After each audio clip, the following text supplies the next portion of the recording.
கிறிஸ்துவுக்குள் மிகவும் பிரியமான சகோதர சகோதரிகளே, இயேசு கிறிஸ்துவின் நாமத்தினாலே உங்கள் யாவருக்கும் எனது அன்பின் நல்வாழ்த்துதலையும் வணக்கத்தையும் தெரிவித்துக் கொள்கிறேன்.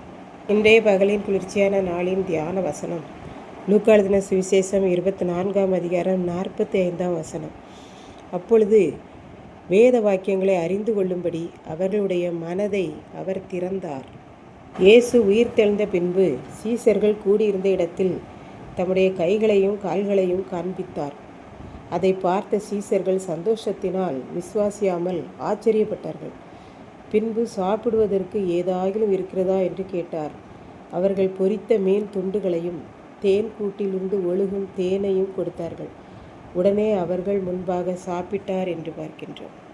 இயேசு சீசர்களை நோக்கி, மோசே முதலாய் சகல தீர்க்கதரிசிகளும் என்னை குறித்து எழுதியிருக்கிறவைகளெல்லாம் கண்டிப்பாக நிறைவேறும் என்று நான் உங்களோடு கூட இருக்கும்போது கூறினேனே, அவைகள் இப்பொழுது நிறைவேறிக்கொண்டே இருக்கிறது என்று சொன்னது மாத்திரமல்ல, அவர் சொன்ன வேத வாக்கியங்களை எல்லாம் அவர்கள் அறிந்து கொள்ளும்படி அவர்களுடைய மனக்கண்களை திறந்தார் என்று பார்க்கின்றோம்.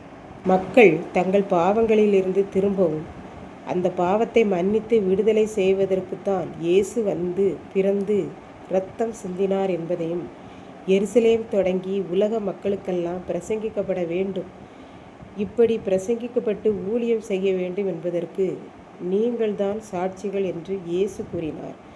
இப்படி ஊழியம் செய்வதற்கு பரலோகத்திலிருந்து உங்களுக்கு பலன் கிடைக்கும் என்றார். இப்படித்தான் ஒருவர் அனுதினமும் வேதத்தை வாசித்து விட்டுதான் கடையை திறக்கச் செல்வார். ஆனால் அன்று என்ன வாசித்தோம், அதன் கருத்து என்ன என்பதை மறந்து விடுவார். மறுநாளும் அதை போலவே வேதம் வாசித்து விட்டு செல்வார். ஒரு நாள் அவருடைய மனதில் ஆண்டவர் பேசினார். மகனே, நீ தினமும் வேதத்தை வாசித்து விட்டுதான் கடையை திறக்க செல்லுகிறாய். நான் மிகவும் சந்தோஷப்படுகிறேன். ஆனால் நீ வாசித்த வசனத்தின் பொருள் என்ன என்பது உனக்கு தெரியவில்லையே. ஆகையால் நாளைக்கு நீ வாசிக்கும்போது வேறு எதையும் சிந்தியாமல் மனதை முழுவதுமாக வேத வசனத்தில் கவனத்தை செலுத்தி வாசி என்றார். அவ்வாறு அடுத்த நாள் வாசிக்கும்போது வேறு எதையும் சிந்தியாமல் முழு கவனத்தையும் வசனத்திலே வைத்து சிந்தனை பண்ணி வாசித்தார். மனதிற்குள்ளாக, ஆண்டவரே, இந்த வசனங்களை கற்றுக்கொள்ளும்படி என் மனக்கண்களை திறந்தருளும் என்று கூறிக்கொண்டு வாசித்தார். அன்றிலிருந்து வாசிக்கிற வசனங்களின் கருத்தை எப்பொழுது கேட்டாலும் கூறிவிடுவார்.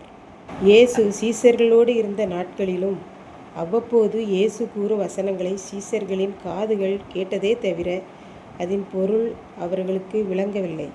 சொன்ன வசனங்கள், செய்திகள் அவர்கள் மனதில் ஏறவில்லை. ஆகவே அவர்கள் அவரை பற்றி நிர்விசாரமாய் இருந்திருக்கிறார்கள் என்று பார்க்கின்றோம். இதை கேட்டுக்கொண்டிருக்கிற எனக்கன்பானவர்களே, இன்றைக்கு நாமும் வேதத்தை வாசிக்கிறோம். இன்னும் சிலர் வாசிப்பதே இல்லை. வாசித்தாலும் அதன் பொருளை உணர்ந்து கொள்வதும் இல்லை. ஆகவே பைபிள் வைத்திருக்கிற ஒவ்வொருவரும் அனுதினமும் வேதத்தை வாசிக்க வேண்டும் என்றும், வாசித்த பகுதியை குறித்து யோசித்து தியானம் பண்ணி ஜெபிக்க வேண்டும் என்பதையும் நாம் கற்றுக்கொள்கிறோம். அவ்வாறு நாம் வாசிக்கிற போது அதன் கருத்தை அறியும்படி இயேசு நம் மனதின் கண்களை திறந்தருளுவார். கர்த்தர்தாமே நம்மை ஆசீர்வதிப்பாராக. ஆமென். ஜெபம். அன்பின் ஆண்டவரே, இந்த அருமையான நல்ல நாளுக்காக நன்றி செலுத்துகிறேன். இப்போதும் இந்த வார்த்தையை கேட்டு தியானித்து கொண்டிருக்கிற ஒவ்வொரு பிள்ளைகளும் வேதத்தை வாசிக்கவும் தியானிக்கவும் மனதின் கண்கள் திறக்கப்படவும் அருள் புரியும். இயேசு கிறிஸ்துவின் மூலம் வேண்டிக் கொள்கிறேன் பிதாவே. ஆமென்.